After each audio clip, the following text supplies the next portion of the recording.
And here we are. Good evening, everyone, and welcome to a live talk with Becky Chernek. And boy, do we have some interesting and exciting news. Wow. Ken Luna, who is our special guest speaker tonight, he is in the heat of it all in this hurricane storm that's happening in Orlando, Florida. And hopefully, all is okay there, Ken, with that taking place. I'm telling you right now, that thing is supposed to be major vicious. And if his lights go out, we know why. So So any objects blowing in the background, pay no attention to them. That's just part of my own special effects. But I yeah, don't it's a expect it. little breezy. Is it? Okay. Okay. Yeah. Well, it's going to happen. But anyway, I hope everyone is safe. And again, I want to thank you for being here tonight.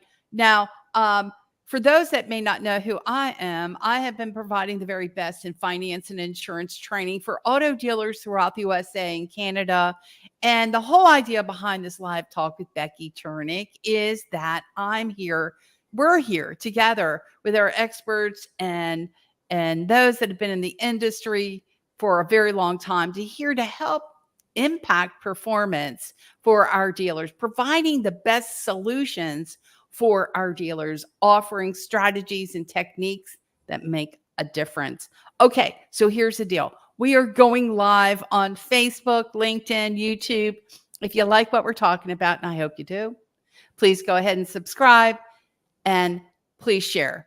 So again, I'm going live every Thursday when I can. If I'm not traveling, I'll be here at 8 p.m. So please come back. And again, for dealers and viewers, Ken Luna is here. And I am telling you right now, he is the guru of ID verification and as well as insurance verification.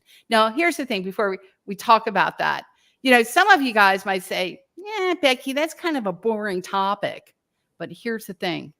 It's not boring anymore.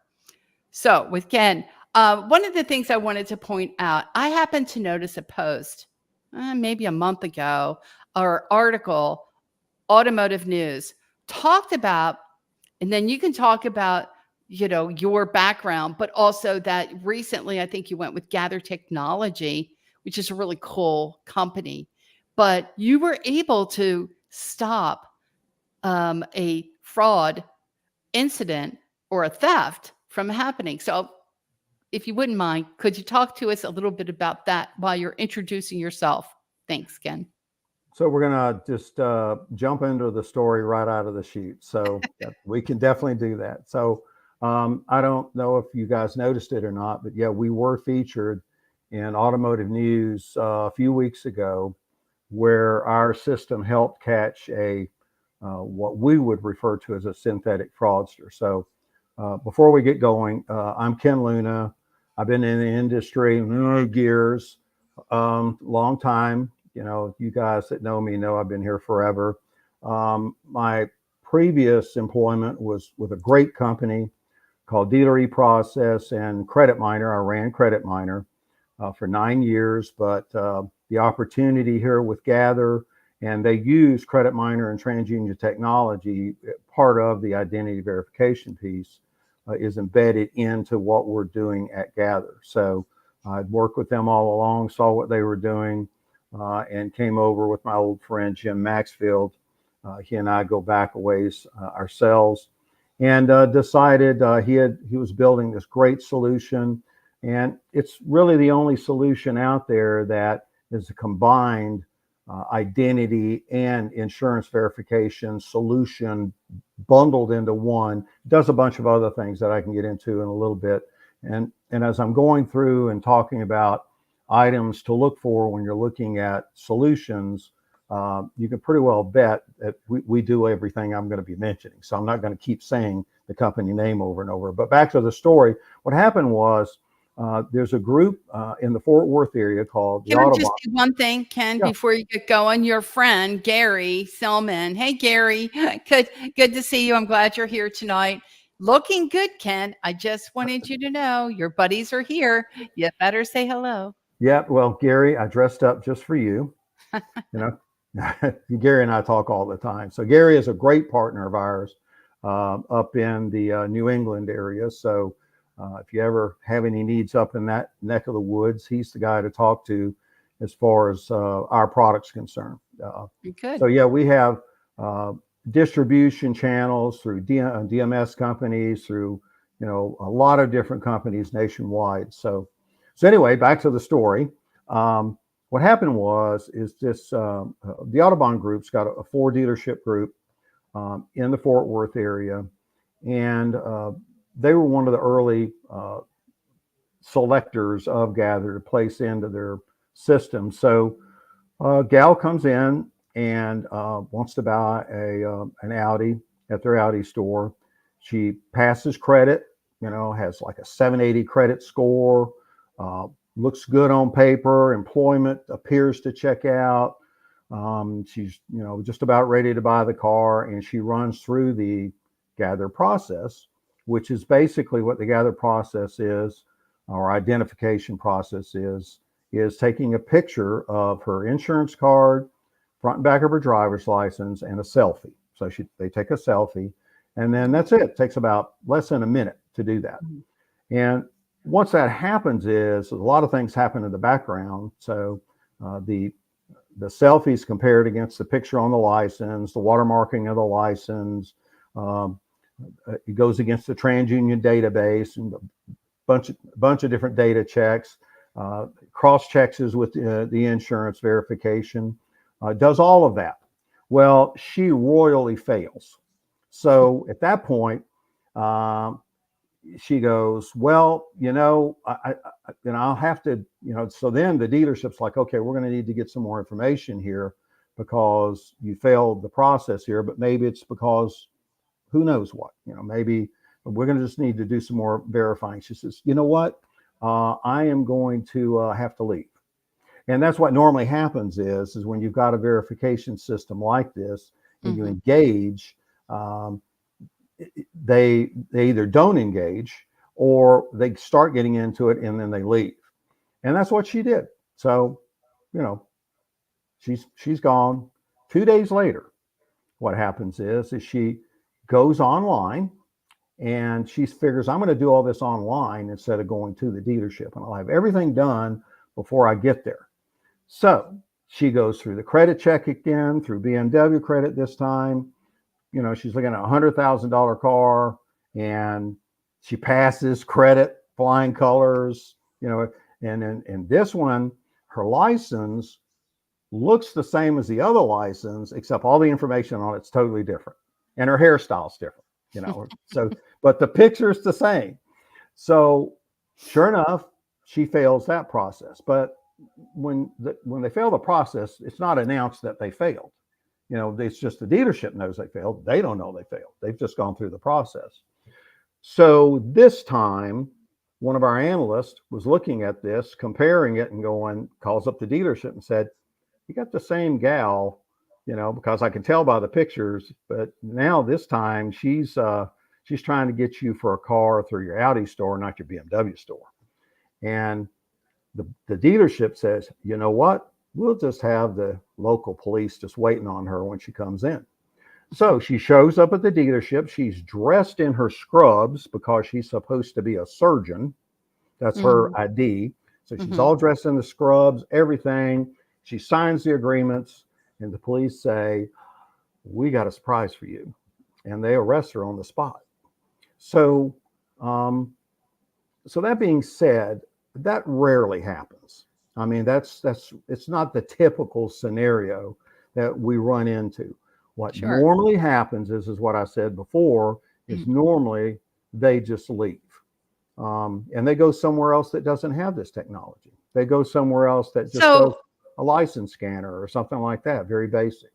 I like the idea. I like it. I like it that dealers have to figure out ways to identify if that person is who they say that they are. Okay. I like that. I think that is important.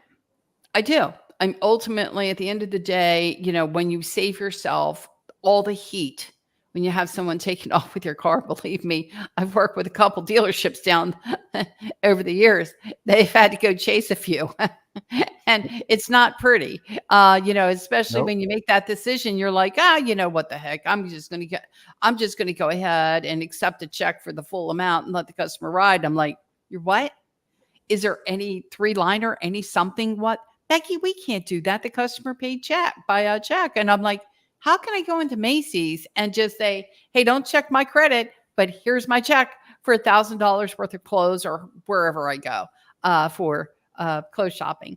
But that's insane. Here's where I'm going with this. How are dealers looking at this ID verification? Are they saying, I don't know, Ken, way too invasive. We're going to intimidate our customers and they're not going to buy from us? That's a legit concern dealers are having. Early on, we were concerned about that. And I guess just thankful that all the things have happened, in the public domain, if you will, with identity verification and all the hacks and everything else, that most people have pretty much gotten used to having verifications done anytime that they got to go into their bank account, or they have to do anything online, or anything that they're having to purchase that is a high ticket item. And for the most part, most of them, if it's all in how you approach the person. You don't just take them, have them on their phone or take them over to the kiosk and say, hey, we need to make sure you are who you say you are. I mean, the approach is, which they appreciate, is that we're going to make sure that no one buys a car in your name.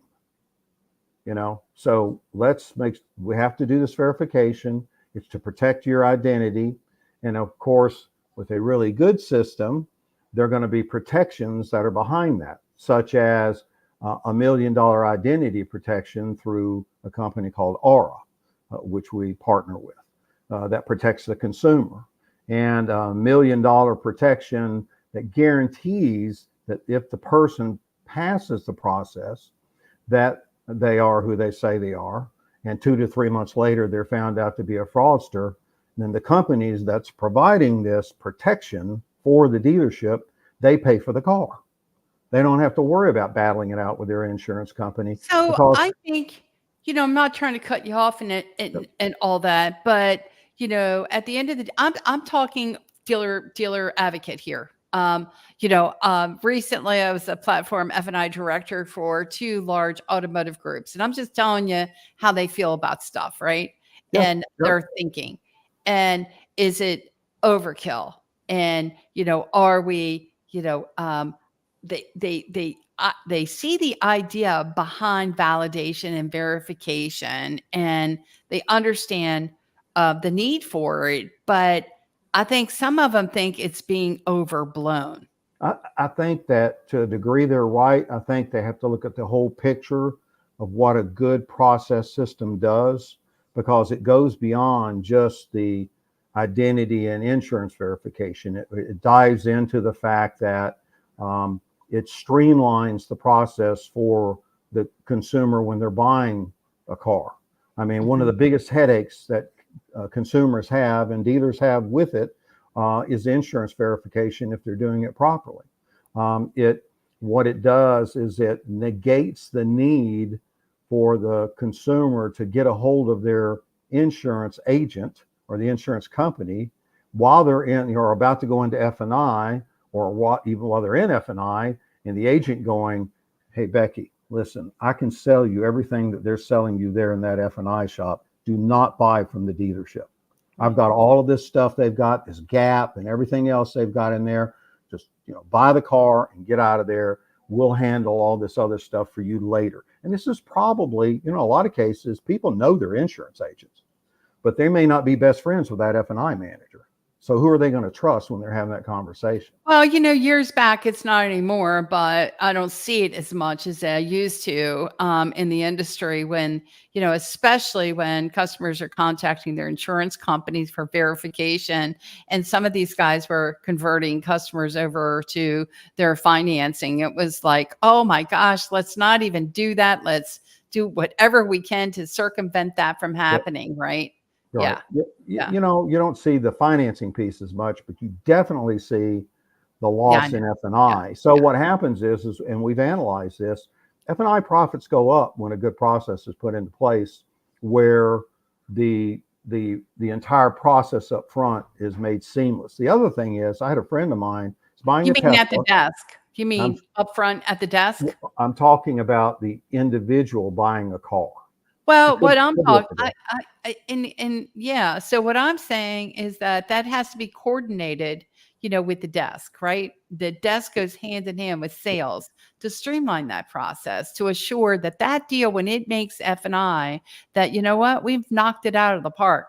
We've made sure that this has been validated, and I am telling you right now, it is one. You can tell me until the cows come home, guys, but I know what's going on in these dealerships, and it is one big pain in the what. It, And it's it like, why is this deal coming into us without being ID verified and or having full coverage insurance? How did you guys get this far into the process by having a customer coming into for delivery and not having your ducks in a row? How did that happen? Well, I can tell you and it happens a lot, and it's because they don't care. So what happens is in a lot of dealerships, and I hear this on presentations I give all the time, Yeah. and they go, "Well, we don't care about the idea of we don't care about the insurance verification. I We know. get, they've got a copy of their insurance card, so that's really all we need." And I'm like, That's exactly right. that so That is that's so no right. problem for them at all. I mean, that just moves that person right through the process. Yes, So it that's does. not a problem, you know. So so when I hear that, I'm like, okay, so that is your version of verifying that they have insurance, and a lot of it depends on the state they're in, because 2/3 of the state require, it's in state statutes that require that they must verify insurance before they transfer the title. They go, well, I verified it. They had their insurance card, which of course, I can tell you statistically, about 10% of those cards that go through the system with us, and we've got tons of transactions, Right. about 10% of them are no good. I can tell you, Ken, what you just said, and I want to slow you down a pitch or two. as they would say to me when I came from the Washington, D.C. marketplace into Atlanta, we need to slow you down a pitch or two. But this is what's really important, what you just said. In order to transfer the title, do I have that correct? Transfer the title, you have to have full coverage or validate that the customer has full coverage insurance. And I don't know that many that understand that. It depends on the state. So I'm Okay. not saying that for all the states. There's about Right. 2/3 of them. So each state has their own idiosyncrasies. Right. So, I mean, Every state all is states, different. let's put it this way, all states require it for registration. I mean, obviously, to get your tag, you got to show, but even the states and the DMVs, they just look at the card. None of them verify it. So that's what they mean. The other thing that is required by all states, all 50 states, is the lenders absolutely insist on that person having, they got to have insurance. So To here's protect the another asset. pet peeve for dealers. I hear, and again, it's like, I don't understand what you don't understand. And I'm not trying to be a badass. I am not. I really am not. Like Becky, I'm over this. Well, I'm over it too. Because when that deal makes its way into an F&I office and we do not have insurance verification, blow the deal out anyway. Go, go, go, go, go. We're going to do the deal anyway. Let's go, go, go, go, go. Okay. Who's saying that? Well, your desk manager. You don't have verified insurance. Just use the card. Just use the card. Meanwhile, some of this stuff is expired anyway. But okay, we're going to do that. I mean, the skill set in some of these in the F&I office is limited today. More so, I didn't forget what's going on at the desk. Okay, so here's what then the deal. It's not getting funded. You can send it to the lender until the cows come home. They'll sit on it as long as you want, 20 days, until you can figure out we need verification of insurance. Period. End of story. CIT today, sitting on a CIT every single day. How much is that costing the dealer to have those deals sitting on CIT? Why don't these folks get this stuff? My question to you is this. Okay, customer takes delivery of a vehicle, maybe shows up with a card. Maybe it's validated, maybe it's not. If in fact they have an accident and the lender hasn't funded the deal yet, what is the responsibility of the dealer? Dealer Are they on the still, hook for it? dealer still owns the car. So it Do would they fall know back that? on the dealer, from a collision standpoint, not a liability standpoint, if they currently have insurance. Now, if that person has no insurance whatsoever, then it gets really muddy. And, Okay. and a good attorney is going to come back after the dealership and say, hey, that was your car that you let that person drive off the lot with, that you didn't care whether they had any insurance at all. And it would be the person suing them that got hurt. It wouldn't be the person that did the hurting. If they hit somebody and took them out and killed them or whatever, they're coming back after the dealership. So that's why you So have to be here's the cognizant. thing on that. You and I talked about that Yep. too. So dealers think that their garage policy, by the way, Larry, good to see you. I miss you, guy. I miss you, Larry. And glad that you're able to stop in and say hello. But here's the thing. Dealers think that they have the garage policy that if in the event something like that would happen, it would be covered. If it's written into the policy, it would be. But I haven't seen too many policies where that specific situation is written into them. It's all in the details. Mm-hmm. So if they come back and say, yeah, we've got that written into our commercial insurance covers that, I don't argue that. I'm like, well, your agreement better than I do, but you might want to check it again, because most of the ones that I've read don't have that. I mean, because you were negligent, basically, because you didn't do what you were supposed to do and making sure that that person had insurance. Now, I'm not saying it happens a lot, Becky. I mean, it's one of these things that, it's accumulation of a lot of not happening a lot, but when it does happen, oh boy, it's just like you've got a fire alarm in your house. How often does your house burn down? Not that often, but if a fire starts up in the house, you sure want that alarm to work and be there. And I'm not saying, and this happens a lot more often than a house burning down. So, and there's other little points that can turn into really big ones. The other thing is that, we tell dealers, don't let your employees ever touch, somebody's driver's license or their insurance card. Your employees should never be touching them ever. Like, what do you mean touching them? How do they make a copy of the insurance card because you get a system where the employee does it on a kiosk or they do it on their phone, and you don't have to worry about driver's license being left down on a desk and getting fined $50,000. Ken, I know you and you and I have talked about this, and I got to say, nobody gives a crap. They don't care. They don't care. I mean, I'm sorry, guys. I know it, but do you really? I mean, are you really telling your salespeople, tuck that stuff away, make sure that stuff's not on your desk, make sure that we're protecting safeguard and we are doing our due diligence to make sure that this information's on a secured server and we're uploading the documents like we're supposed to? Not happening. It's not happening. Here's the thing, and I'm not the snitch. I really am not. I hope y'all don't think I am. I'm the reality person. It's like, you're the one who's doing it. I mean, that's your deal. But at the end of the day, yeah, if you get caught, it's going to cost you a bundle. And here's what you hear.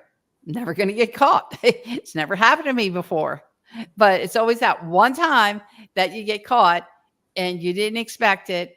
And there you have it. But it Here's is best practice. Here's the thing. It is best practice to make sure that that information is uploaded to a secured server. I mean, let's not kid ourselves.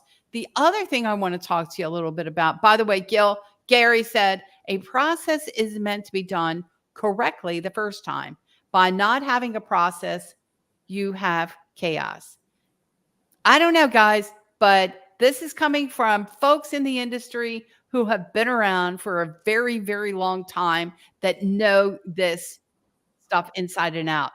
I, j- I like to also endorse it, but I'm telling you, these are things that are happening on a day-to-day basis in dealership that they're not holding their folks accountable to this stuff.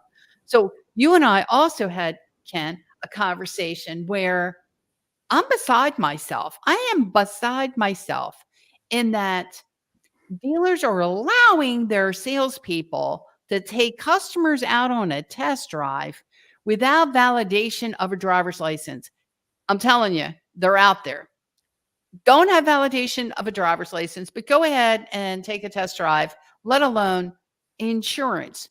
Now, I don't know whether or not we need to verify if that customer has insurance since it's on our plate anyway. But I sure know that we need to be verified that that person is who they say that they are, I would think, and also validate a driver's license. Well, it all ties back again to whatever your commercial policy says. So does Okay. your commercial policy specifically say, hey, yeah, you can let somebody drive the car, even though you don't know who they are and you don't know if they've got insurance or not. You don't need to worry about that because we got you covered. Well, what Now, about a driver's license?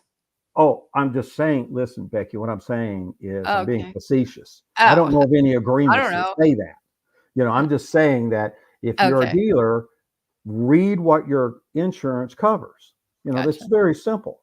If it doesn't cover that, or if it's silent on that, you know, then you better protect yourself. And Right, there's right. there's a lot of stories on test drives where, the more common thing is that you've got an employee who's sitting in the back or up the front with the person and letting them drive, and they crash the car and they both die or they kill somebody else or whatever. Then it Yeah. gets really gnarly and ugly from a legal standpoint. And you better have your policy in place that will protect you from that. Or what makes a whole lot more sense is why not just have a system that'll check their friggin' identity and license up front, and also the fact whether they have insurance or not. That seems to me like that's an easier way to do it. But some of these guys go to Vegas a lot. They gamble, and you I think know, sometimes some of these guys are just a bit hard-headed, and it's I mean, they just are. It's, "Hey, it's never happened to us before. I don't expect anything to happen. We validate this or that." But frankly, you know what? It is sloppy. It's very sloppy. And it's just a wonder with all of this going on, especially with ID fraud happening at a level that who can keep up with? I mean, it's just absolutely horrendous. yeah, If it were me as a dealer, I would make sure that I do my due diligence, keep the process simple, and validate the information. Look, I don't need deals getting into F&I without validation. I want to make sure that it's right going in the first time out. I don't need deals sitting on a CIT list forever long in a day trying to get funding done. It is a big pain in the butt. And it's like, why are we doing this? Why aren't we validating this? Why aren't we making sure that the customer is who they say that they are? What's hard about doing that? You're right. It's harder when, in fact, you put yourself in a situation where now it's costing you how much money per day on a floor plan because you can't pay this car off because you got a customer you can't verify insurance with. I don't know. It just blows me away. The It does. I think a lot of it is fear of the unknown, of not understanding, because a lot of these processes are fairly new. And the other fear is this going to get in the way of my deal? That's right. If I got to go through these steps, this is going to slow things down. When in fact, if they're doing it properly right now, and when I say doing it properly, they are trying to validate who the person is, and also the insurance. The tools they have right now are non-existent. So they're having to get on the phone with the agent. They're having to go through all the hoops, and those are the ones that actually are our best, prospects, if you will, that really want to talk to us. It's the ones that just ignore the fact that they don't, they just say, well, I'm not even going to worry about checking it. It's really easy for them. That deal flows right through, because they didn't need to check anything. They didn't check insurance. They didn't check identity. The problem is those are typically the dealers that get tons of chargebacks. That 2 or 3 months later, when they find out, the lender finds out that is a fraudster and the car is long gone, and so is that individual. The lender comes back and says, you're eating that car. And the dealer is, they're eating Well, that's that a car. buyback. That's not even a chart. I mean, that's significant, right? So It is huge, and it happens. Let's put it this way: either between the lenders and the dealers, TransUnion, this is a TU statistic, in 2022, the losses in that specific scenario, the synthetic fraud losses, were around $2 billion to the industry. That's a B. That's 2 billion. So that's a lot of cars. Now, a lot of them are high lines, because these fraudsters, why risk yourself going to jail, going after a $20,000 car? That's not typically their target. They're going after the high lines for the most part. But if you think about it, even a Chevrolet or a Ford store is selling some pretty expensive cars these days. you might be surprised. I know a dealer who didn't do ID verification, went through the process. They didn't do their checks and balances, made its way into the finance office for delivery. And lo and behold, a couple days later, here's the customer whose credit was breached, calls the dealership and says, well, here's the deal. Someone has stolen my credit, my identity, and you happen not to, you didn't catch it, and you happen to sell this car using my credit to this fraudster. So my understanding is, shouldn't the deal, could that individual come back to the dealer and say, what policy and processes do you have in place to prevent that from happening? Is there Absolutely. something there?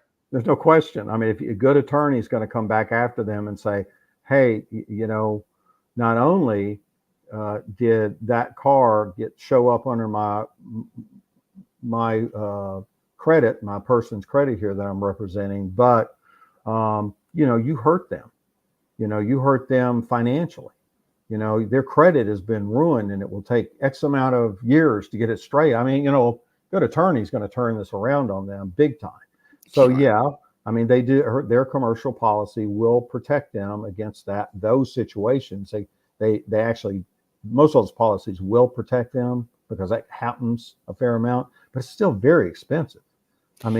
Yeah, I hear you, but as dealers are struggling right now. They're challenged in that they are looking for every which way they possibly can to put deals together.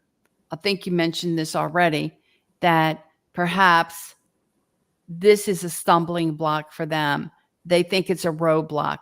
I'm going to tell you right now, here's what I've seen.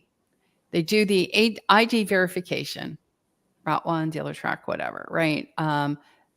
Or they do the OFAC check. If it doesn't pass the ID verification, maybe OFAC is something different. Maybe there's a website they try to There's red get flag around and with. there's OFAC, but if you've ever seen the red flag in the OFAC databases, they're Okay. small.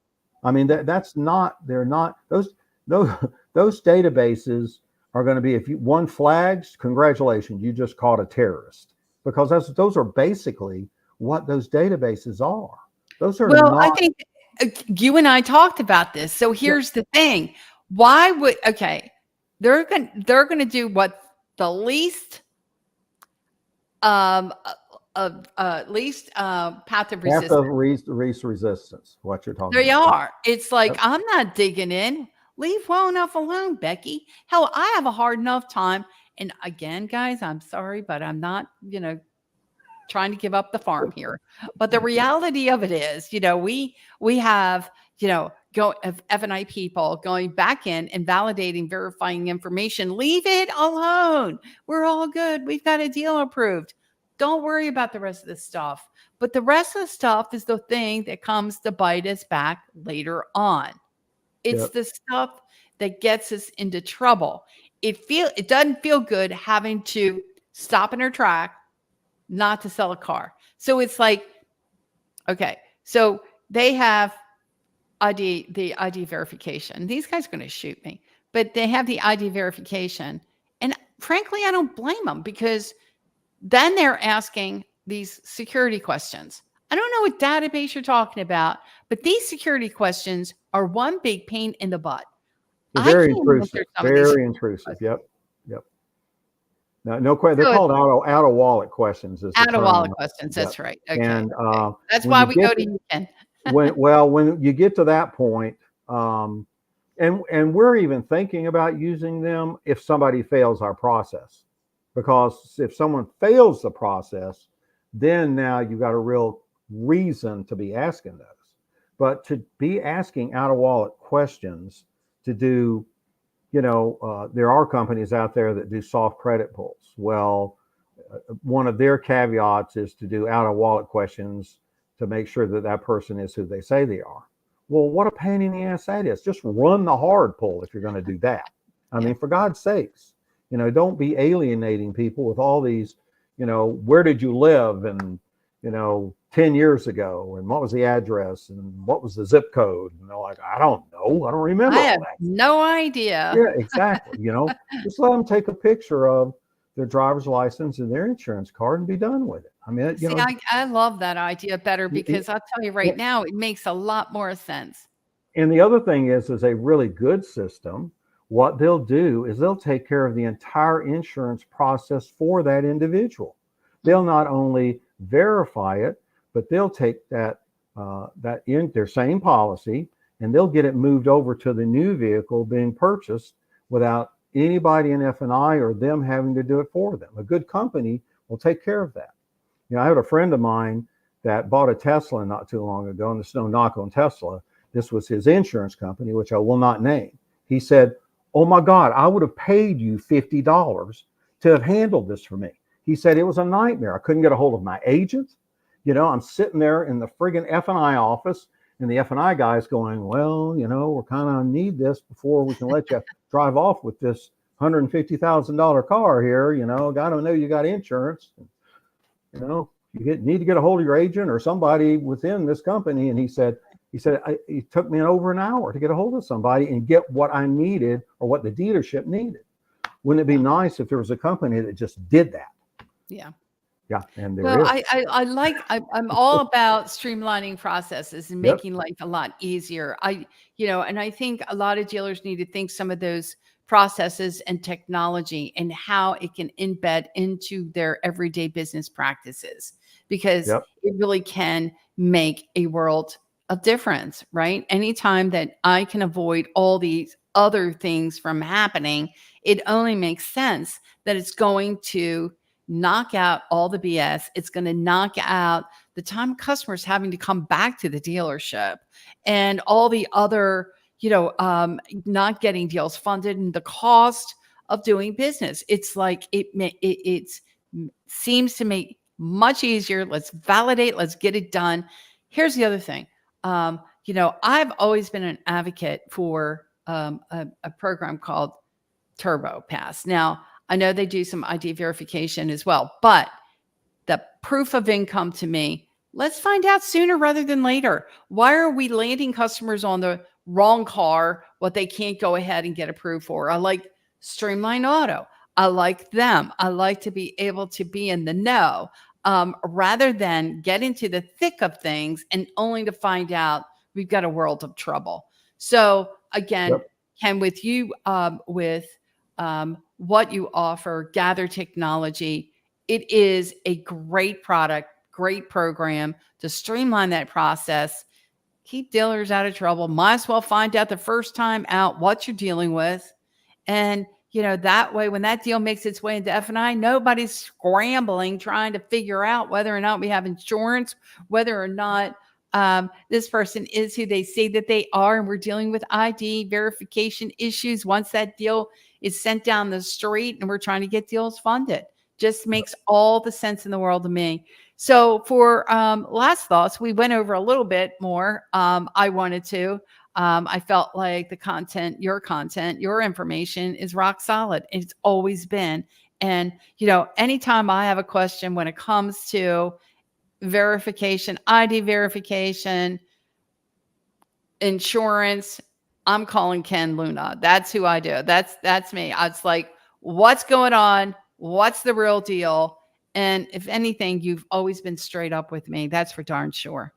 Well, I appreciate that. And you've always been straight up with me too. We've always, I try to be. that's the Well, only that's way to very be. I mean, I mean, if you're in the industry as long as I've been, and I've been around a long time, you can't exist here if you got to where you are by not telling the truth, good or bad. And it may not always be what people want to hear. I mean, I wish we could somehow figure out a process, and maybe someday there will be, where they just get a scanner and they scan the brain of somebody and we know everything about them and we don't have to worry about all this. I don't know if I'll follow That- that. I don't think I'll be around by then. I know I won't. But for now, this is what we've got. And, from the tools are now there. And in all fairness to dealers, the instant verification of insurance and ID is fairly new. Those are fairly new technologies, especially the insurance piece, where all you have to do is take a picture of the card itself to verify. There have been systems, and there are systems out there that'll verify, but they have people log in to their app on their phone. So I don't know about you, but I'm not even sure I have my insurance app on my phone. I might. And if I had to log in, who knows what my login and my password are. So having somebody have to do that to have their insurance verified by the dealership, now that is intrusive. That's something that you're asking somebody to do that is, not something they probably even thought about doing. Well, I kind of like the fact that if in the event they don't have insurance, aren't you guys getting insurance and help? And right? So we help them. We Talk don't about sell that? insurance, but we Okay. have a lot of partnerships out there that we do not get paid on. We make that clear, that we refer people to, and we have all varying types of insurance for them. We have day insurance, where they can go day to day, or they have full blown insurance. We even have insurance that is provided to them in the back end. If you've got a loaner or rental car department, it's another place where you really ought to be verifying that those folks have insurance before they mess your car up and you let them drive off with it. And that's actually an opportunity to, from what we charge, dealers actually upcharge on that, and they make a little bit more. They can make money on that because of we're pretty low on what we're charging, but it's still not our policy. We have various insurance companies out there that are backing us on this. The $1 million guarantee we have, that's a guarantee that's backed by a national insurance agency. But they know what technology we have, and they know we're never going to have to pay anything because no one's ever getting through that process. So, we're not too worried about ever having to pay, off of that policy. And then, there are all these type of things. Let's just put it this way. If you're looking at an identity verification solution, will they pay for the loss of the vehicle if their solution failed? Just that's a simple question to ask. And if they say no, that's the wrong solution. It's just that I simple. say, yeah, I So think so. Yeah, I think so. I think everyone, needs to do their due diligence. And, but at the end of the day, it is we are where we are. I mean, if we're not doing ID verification on these, I hate to say it, but it is part of what we're dealing with today. It just makes life so much easier, streamlines the process, like you said. Why worry it? Why worry about whether or not you've got customers driving in vehicles they're not supposed to be in? You know what I mean? It's like I want to make sure that deal is. I've always wanted to make sure that. Hell, I mean, I wanted to make sure we always validated the deal. That's just me. And I'm like, I don't understand that. The thought process about not doing our due diligence. I just don't understand it. Sorry. I'm not being a jerk. I'm not trying to think I'm too good for everybody. I'm not into that. I'm it's just into working smart. it's Why are we our working smart, not hard? And making it harder. What is it? Harder, not smarter? so our industry has gone through. I go all the way back to the last century, and the industry has improved a lot. I mean, I don't think there's too many. There's not too many guys that are throwing keys on top of the cars Well, anymore. I Or, hear you you know, say that. Wait a second. I've been around too. Okay. And I'm not taking away from your experience at all. I know you've been around forever long in the day, and I know you are the guru in the industry. I get that. But I've also been around in the industry. And I will say this. The truth of the matter, I don't know. Because when I was growing up, we did do due diligence. There was some validation and verification going on. I mean, we validated a bill of sale, buyer's agreement, customers. We validated that. I remember that to this day. All my ducks needed to be in a row. I had to have right customer signatures. None of those deals got into the F&I office unless it was straight. That's the way I grew up in the business. do you It's think you not were the what it is norm? today. Hell, Were I you don't even you don't even were have a you bill the of norm? sale before I'm sorry? Were you the norm? I mean, was Yes. I everybody? mean, that's You think so, yeah, huh? I don't think yes. so. No, it was. We validated this information before the customer made their way into an F&I office with a bill of sale. Customer understood the terms of the sale. We validated, make sure we had driver's license. We had this information before that deal made its way into the F&I office. Back in the day, F&I was the kingpin. We were the kingpin. We made sure to protect the dealership assets. That's what our responsibility was. We made sure that deal was right. It wasn't allowed to leave the dealership unless it was correct. Period. End of story. We protected the dealership assets. Today, things have changed. Now, all of a sudden, we have deals that are submitted at the desk haphazardly. We're just going to go ahead, shotgun stuff. We're not verifying anything. It doesn't matter. We're selling cars today. Let's go, guys. Deals make their way into the F&I office. We're not getting out. We're not interviewing customers. We're not validating this information for accuracy. Gets back into F&I. We're delivering. I see it firsthand. I'm like, how is it that you're telling me that you've actually failed an OFAC, failed an ID verification? We sometimes don't even have a driver's license in the deal, or when we do, it's expired. I'm not making this stuff up. And yet we have a delivered customer. How does that happen? How in the world does that happen today? But yet it's happening. I would have been shot years ago. I mean, they would have taken me and said, Becky, you are not made for F&I. This is your responsibility. Gosh, I am telling you, it has changed considerably, in my opinion. Now, there were some things that we would do back in the day. Hell, I would smoke cigarettes in my office and, maybe a beer or two.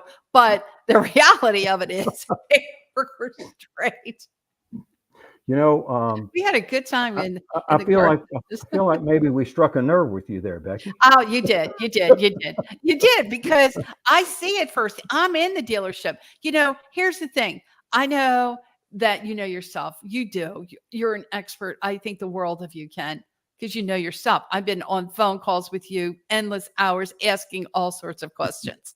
It's like, Ken, can you help me through this one? But I am in the dealership and I see it firsthand. It's Well, I know sloppy. you are. It is Yep. very sloppy. And I'm like, I can't, how do you do this? How do you do this and not understand it's a cost of doing business? It's like, why would you let that happen? Why are we letting customers into the F&I without having this information validated? And it drives me nuts. I'm sorry. And I know I'm speaking to the choir out there with a bunch of other people that get it. There are bunches of people that get it.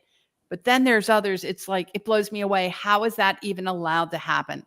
But yet it does. And I'm saying, I think we were better growing in the earlier days when I was in F&I, far better than what it is and where we are today. And we have all this new technology.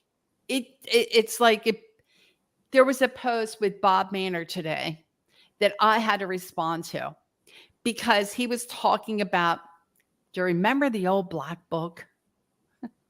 Hell, I remember the black book. I brought that black book with me wherever I went. That thing was gold. Yeah. It was your Bible. Yeah. It was everything and anything and everything. So some of that stuff that we did, I mean, it's priceless today. It's worth a lot. You should write a book, Becky. I'm going to. There Anyway, you touched a nerve on me. I'm sorry. I did. Guys, I'm not out to get anybody. I really am not. All I'm trying to say is why can't we work smarter and not harder? That's what I meant to say earlier. Well, I mean, that's what we should be all about. And if you're, and one of the things that I love about what I'm doing now is I know I'm doing the right thing.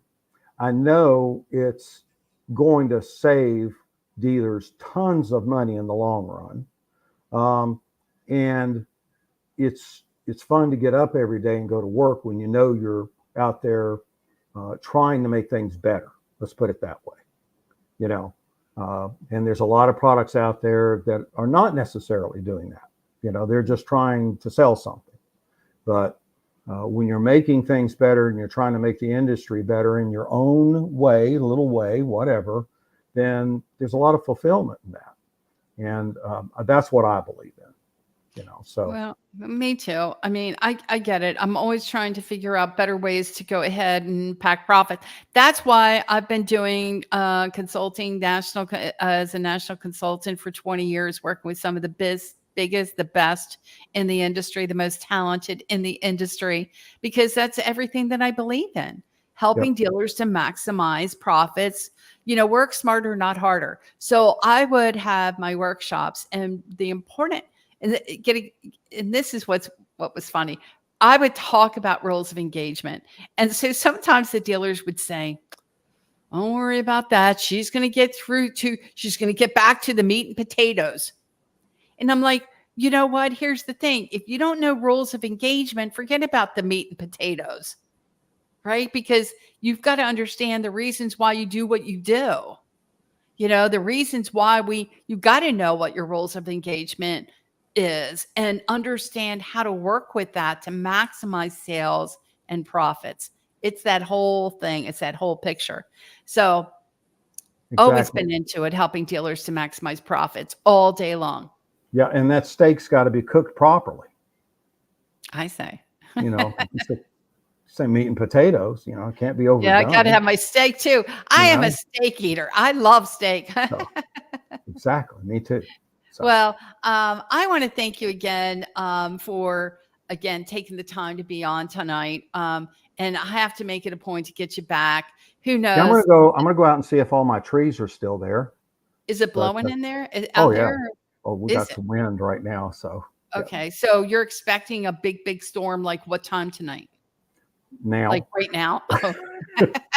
Well, you still have light on, so that's a good sign. But I will say this. I mean, we're in Orlando, so we're not getting hit anywhere near what like they're getting hit in Tampa, and certainly not like what our friends up in Tallahassee are going to be getting hit with. It's going to be ugly. And believe it or not, it's going all the way up through the middle of Georgia and my old hometown of Atlanta is going to get hit. And they're Yeah, I even used to saying live in high-end tropical storm winds, when it gets to Atlanta, and it'll be a mess up there. So this one's a pretty gnarly one. So we're kind of lucky, even though we're going to have some damage from it here, but nothing like the epicenter of this thing. Yeah. So anyway, this is your. I don't know if you've ever had any of these broadcasts before during a hurricane, but here's a first for you. Hey, that's okay. That's good. It's always good for a first time around, and we're going to get Ken back in, and then we'll have two. But anyway, it's great. This has been my second live talk with Becky Chernek since I've been back, and like I said, I hope to do more live talks every Thursday at 8 p.m. if I'm not traveling. If I'm traveling, everybody's going to see another same episode. There we go. We can go ahead and be able to air our live talk tonight. But thank you so much, Ken. Appreciate it, guys. Absolutely. Thank you. Glad you were here with us, and this has been so much fun. Thank you again. Thanks. Take care. Bye-bye. Well, thank you, and thank you. Let's see if I got this figured out.